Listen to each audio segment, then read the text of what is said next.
Hitro testiranje ni namenjeno tistim, ki imajo znake bolezni COVID-19. Vsi znaki se morajo za bolj natančen PCR test naročiti pri osebnem zdravniku.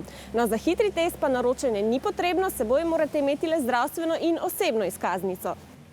Potrpežljivo počakamo v vrsti in poskrbimo za varnostno razdaljo. Testirati se lahko pridejo vsi, tako otroci kot odrasli, od medicinskih sester, diplomiranih zdravstvenikov in seveda tudi zdravnikov. To so vse osebe, ki izvajajo testiranja. Po sprejemu, kjer so me vpisali v informacijski sistem, je sledil odvzem brisa. Najprej zdravstvena delavka v nosno votlino potisne posebno paličico. To traja le nekaj sekund. Malo solzic sem dobila na oči, malo mogoče peče, neprijeten občutek, ampak sem preživela.